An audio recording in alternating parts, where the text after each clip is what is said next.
ne moreš mu prodati rešitev za $500,000, če je rekel, da ima budžet 150,000. Ker pridejo z izdelano domačo nalogo, s tem, da kar vejo, kaj bi, vse na koncu je drugače, ker se srečamo in ta preplet da neke nove rezultate, hibridne, ne. Tako da to so neki nujni koraki, pri nas ne glede na merilo, ne glede na to, ali gre za prenovo stanovanja ali za del naselja, se nekako držimo tega postopka. Da nam naredi eno tako projektno nalogo, ki v resnici pomeni seznam alineje želja. In tudi ni nič slabega, to pomeni, generičnost prinaša nekaj novega, neke trende, neke tehnološke nove zmožnosti, ampak je spet ne smemo nekritično brez konteksta uporabljati, ne. Dobrodošli v novi epizodi podcasta Dimenzije doma. Danes bomo govorili o tem, kako arhitektura lahko bolje ustreza prostoru, v katerem stojimo, in kako lahko že pred načrtovanjem doma razmišljamo o okolju, tleh, svetlobi in obstoječih zgradbah. Z nami je gost Aleksandar Vujović, direktor podjetja Supa, pa bi kar predal besedo, da se malo predstavite. No, lepo zdrav, hvala za povabilo. Težko je včasih narediti rezime stvari, ki jih počneš vsak dan, pa vendar.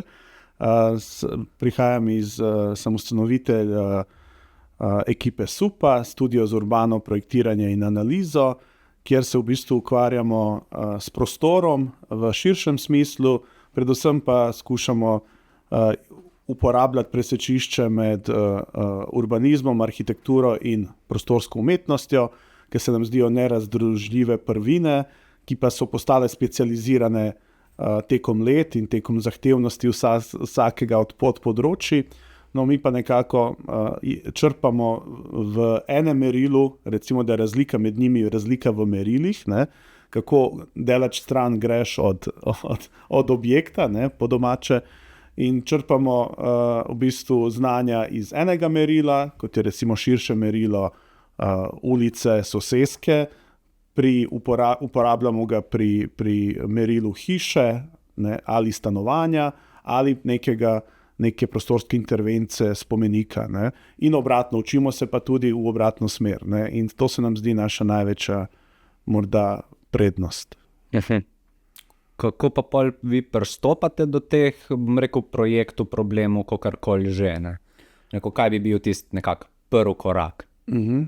Ja, prvi korak je v bistvu, da razumeš, zakaj so te povabili ali poklicali k neki nalogi, kaj je bistvo, ko bi rekel, kaj je projektna naloga, mi temu rečemo. Končno v resnici pa pomeni, da vedno prosimo naročnika, bodisi da je to neka občina, mesto ali nek mlad par, posameznik ali kakšno podjetje, da nam naredi eno tako projektno nalogo, ki v resnici pomeni seznam alineje želja, ne.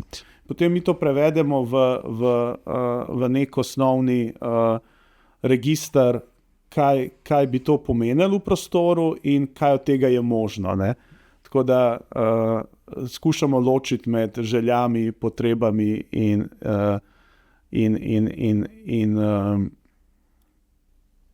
možnostmi, no. Se pravi, najbrž tukaj z možnostnim se bolj navezuješ na finančni plan in podobno. Včasih so omejitve so večkratne, ne. Včasih so omejitve prostorske, včasih so omejitve po predpisih, ne, zakonih ali pravilnikih ali uredbah. Včasih so prostorski plan omejuje, ne, kaj gre, kako visoko ali gosto ali na kakšen način, s kakšno tipologijo lahko kje pozidaš, ne. Včasih je pa preprosto finance naročnika so tudi omejitev, ne, na drugi strani. In seveda je, zato se tudi imenujemo studio za urbano projektiranje in analizo, ker je analiza ključni del našega dela, da v bistvu nalijemo čistega vina sebi in naročnikom in okolju konec koncev, kaj je možno v neki situaciji, v nekem kontekstu narediti, ne. Potem pa od tega delamo variantne različice, ne, se pravi variante, na kakšne načine bi lahko dosegali to, kar je možno, ne, in potem projektantsko, ko izberemo skupaj z naročnikom, projektantsko v bistvu razvijamo projekt v eni izmed teh različic, ne. Tako da to so neki nujni koraki, pri nas ne glede na merilo, ne glede na to, ali gre za prenovo stanovanja ali za del naselja, se nekako držimo tega postopka. Super. Pa bi vprašal še, kaj pomeni kontekstualna arhitektura in kako se to kaže pri načrtovanju hiš ali prenov? Ja, zdaj, kontekst je taka dost splošna in pogosto devalvirana ali zlorabljena beseda, je pa zelo pomembna, hvala za to vprašanje. Kontekst prihaja iz latinskega izraza contextus, kar pomeni prepletanje, ne. Pomeni, da v bistvu na nek način jemlješ iz robnih pogojev, iz okoliščin neke situacije, jemlješ neke razmisleke in pravila, ne. Zdaj, včasih je to pomenilo zelo formalno, se pravi, okrog so take hiše, uporabimo to tipologijo, pa takšne fasade, take barve, take strehe, ne. Danes je pa kontekst veliko bolj zahtevna in tudi sama prepletena disciplina ali metoda, tudi ki izhaja iz nje, kaj ti gre lahko včasih za preplet pravil, gre za preplet možnosti, za preplet vzpostavljenega reda, ne. In kontekst ni nujno samo, večinoma je to nekaj, kar je že vzpostavljeno, recimo, če posegate v staro mestno jedro, gotovo je kontekst to, kar je že, neka veduta, neka pravila, spomeniško varstvo in podobno. Tako, neke dominante, ne vem, cerkveni zvoniki, recimo, ne.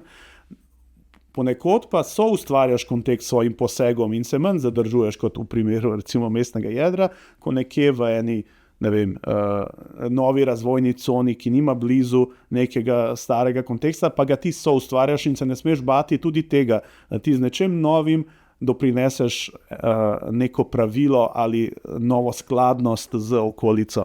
Tako da je to občutljiva in zelo pomembna tema, no. Koliko pa pol recimo v tem primeru svojo drznost kombinirate z neko tradicijo, rekel, a to pol stranka narekuje ali koliko je s tem? Vedno gre za preplet, ne? Vedno gre za preplet. Mi kot prvo smo eden izmed 5, ko bi rekel, z licenco nadzorovanih družbenih poklicev, ne? To pomeni poleg zdravnikov in tako naprej. Gre za to, da v bistvu je družbeno tako pomembno, da v bistvu moraš dobiti licenco strani zbornice ali posredno države, kakorkoli, da se lahko opravljaš to delo. To pomeni, da odgovarjaš ne samo naročniku in stroki, ampak tudi družbi, da narediš poseg, ki je v družbeno korist tudi, ne. Se pravi, imamo ta aspekt, moraš delati v skladu z pravili in normami, ne, zato obstajajo tudi pravilniki, zakoni, ne.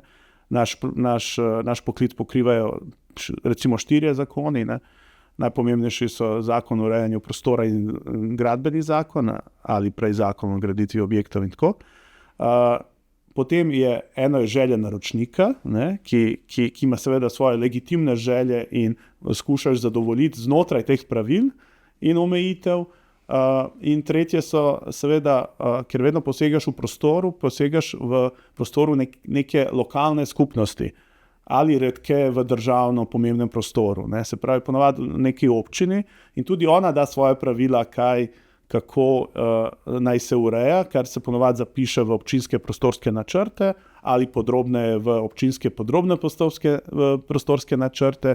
In ti v bistvu ves čas balansiraš med tem in svojo kreativnostjo skušaš narediti dodano vrednost med vsemi omejitvami. Načeloma so omejitve, se slišijo kot nekaj slabega, ampak če niso rigidno spisane in če so življenjsko vzpostavljene, in dostikrat tudi so, se v bistvu lahko rešitev je bolj enkratna, je bolj negenerična, ne, če prihaja iz večjih robnih pogojev. Generičnost je pa na drugi strani kontekstualizma, ne. Pomeni, da je taka, kot bi bila lahko povsod, ne. Arhitektura v smislu hiše, ne vem, obeležja hiše ali naselja in javnih prostorov, ne. Se pravi, imamo, in tudi nič slabega, to pomeni, generičnost prinaša nekaj novega, neke trende, neke tehnološke nove zmožnosti, ampak je spet ne smemo nekritično brez konteksta uporabljati, ne. No, zdaj smo malo govorila še o tej, bom rekel, okolici in vsem tem, kar gre zraven. Se pravi, zato je tudi pomembno, da si vi, bom rekel, prvoosebno tudi ogledate to okolico, ne? Kaj so tiste, bom rekel, prve stvari, ko vam pridejo v glavo? Kire stvari najprej pogledate, ko se postavite na prostor, kjer bo projekt? Zdaj, spet odvisno od merila, ampak a govorimo zdaj o, ne vem, obeležju, stanovanju, hiši ali naselju, v vsakem primeru je princip isti, ne? Da v resnici se ozreš neke vrste administrativnost, da ne rečem birokracija, ne, kar v francoski izhodišnji besedi ne pomeni nič slabega, pa vendar pri nas pomeni prenormiranost, so tako močne, da si najprej ogledaš vse omejitve kar na kartah, ne, na dostopnih portalih ali skozi lokacijsko informacijo ali kar na kartah na portalih, ki že obstajajo, ki so javno dostopni, ne? In že tam marsikaj razbereš o prostoru, preden ga obiščeš, tukaj je pas železnice, ki se razširja in moraš vprašati železnico, ali tukaj so poplave, tam so vode, tukaj je hrup in tako naprej, ne? In pogledaš, kjera namenska raba, to so te barve, flehe, ne? Kaj je dovoljeno sploh graditi, ne? In to ti že v bistvu v dobri meri naredi neko omejitev. Potem pa prideš v prostor in v bistvu upoštevaš, imaš v glavi te omejitve in ti svojo kreativo v bistvu znotraj teh omejitev narediš nekaj, kar najbolj služi naročniku, ki v bistvu, kjer za svoj denar po domače dobi najboljši prostor, ki pa je hkrati znotraj teh omejitev in pa omejitev svojega budžeta, seveda, ne. Tudi moraš biti iskren do naročnika.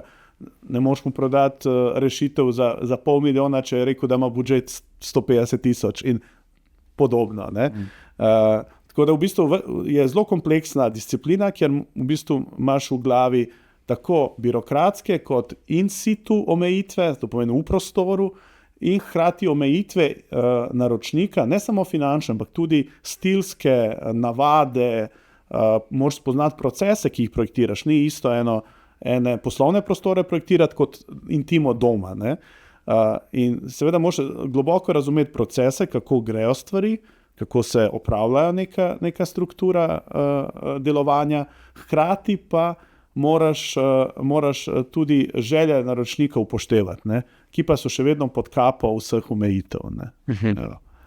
Kako pa pol vi pristopite zraven, bom rekel, zdaj ste govorili o tej individuali, o, ne vem, poslovnih prostorih, tako, koliko to vpliva na vaš pristop, ko vi stopite do naročnika, ne vem, najbrž se razlikujejo vprašanja, ko jih postavljate enim in drugim. Kaj bi bile te razlike? Ja, zdaj razlike so te, da se mi radi smo sreči v tej, in to ni, ko bi rekel, bahata samohvala, ampak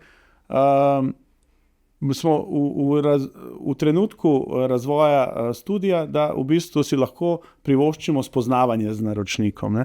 To pomeni, da poleg tega seznama želja, ne, oziroma projektne naloge, ne, postrokovno, da si v bistvu damo še en termin, ki je na začetku, kjer v bistvu spoznavamo vrednote, želje, okus drugega in tle skušamo v bistvu čim bolj spoznati naročnika. V večini primerov, govorim več kot 90%, najdemo nek skupen jezik, ki pa potem sloni na tem trdnem temelju tega spoznavanja celo pot projekta, ki je ponovadi dolga, ne, se veste, eno stanovanje se lahko projektira par mesecev, ne, hiša dlje, leto, recimo zdaj grobe številke govorim, ne nujno vedno iste, naselje ali en OPPN, pa lahko tudi 2 ali pa še več, ne.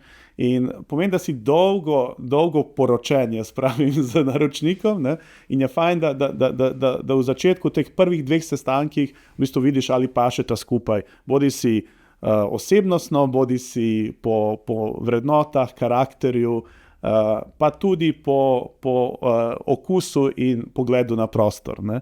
Kajti srečo ali kakorkoli, mislim, da je sreča, da je veliko projektantov v državi in Nič hudega se mi je že zgodilo, kdaj, redko, ampak da sem priporočil kakšnega kolega, ki dela bolj na način ali kolegico, ki delajo bolj na način, kot si naročnik želi. Se pravi, v veliki večini pa je to zelo trden temelj, da se v bistvu spoznamo, da vemo, kje so meje drugega, kaj je ta kompromis in ta dialog, na kakšen način, potem gremo skozi neke reference, kaj smo mi že naredili, oni nam pa pošljajo, kaj so videli na Pinterestu ali na netu drugje, in pa v bistvu se pogovarjamo skozi reference, ne? Recimo na 3. sestanku, kaj so neke želje, da pol pretvorimo v potrebe pa možnosti, kot smo prej govorili. Ne? In tako da v bistvu šele na 3. in 4. sestanku začnemo risati, ne? Kar je mogoče pozno, se sliši pozno, kakšni pristopijo takoj, ne? Ampak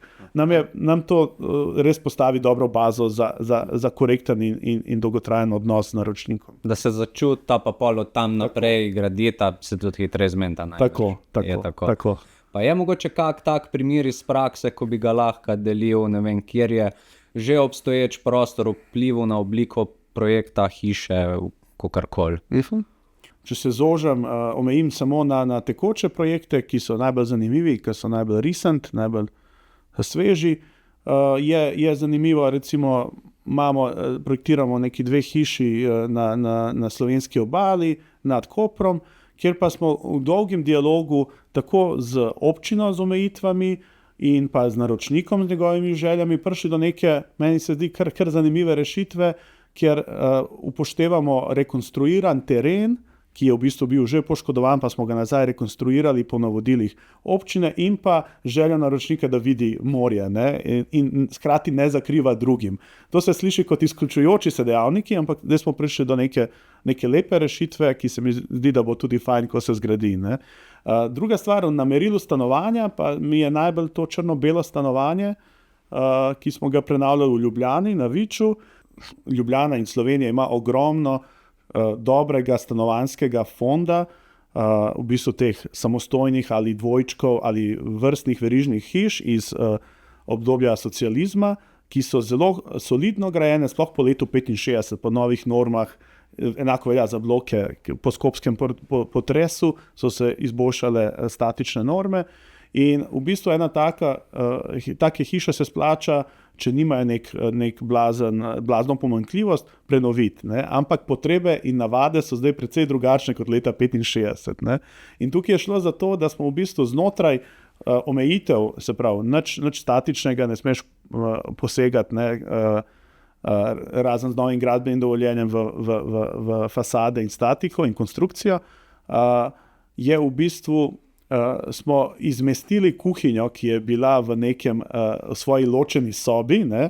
V bistvu se nam zdelo, da v bistvu nekoga pošiljaš za kazan skuhati, pa naj pride kasneje nazaj, je premestili v povezan prostor nekdanjega predprostora utilitija, kjer imaš spet ločen pralni, in to smo povezali v dolgo kuhinjo, ki meji na dnevno sobo, ki smo jo povezali s spalnico, ne?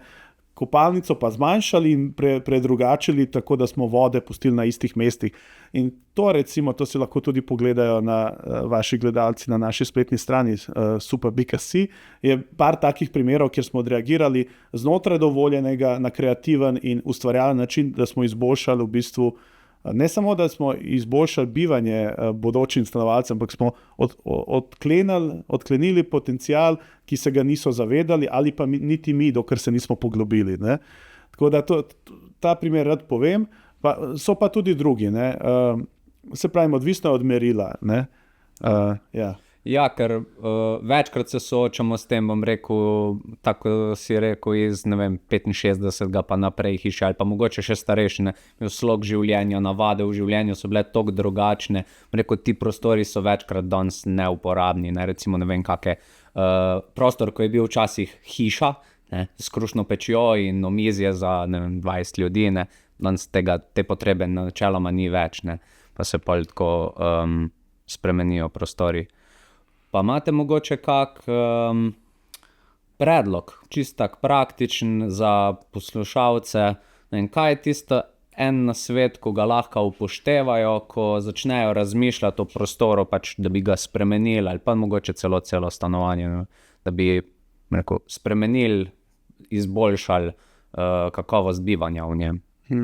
Ja, zdaj, mogoče sem malo predvidljiv ali ko bi rekel, samozaverovan, ampak osnovni, če bi moral biti en nasvet, je pač naj se dobijo dobrega arhitekta, ne? Ker ko bi rekel, v Sloveniji imamo to samograditeljsko kulturo, ki je veliko dobrega prinesla v določenih letih, je emancipiralo en cel sloj družbe, omogočila je sosedsko pomoč, povezovanje znotraj ožje, razširjene družine in sosedstva in prijateljev.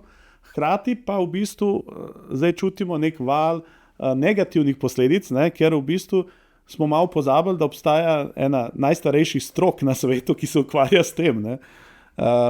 In vsem je jasno, da ko zaidejo v pravne težave, ne bojo sami čarali, ne, ko jih zaboli zob ali kaj drugega zdravstveno, tudi ne grejo vraču, ne, ali doma pogledajo.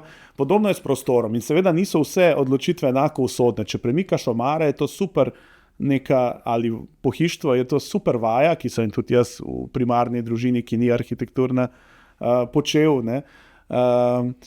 Ko pa gre za gradnjo, večje spremembe, ki vpliva na kakovost bodisi bivanja ali okolja ali delovanja nekega sistema, je pa res priporočam, dobite si arhitekta, ki danes zares ni tak strošek, ne.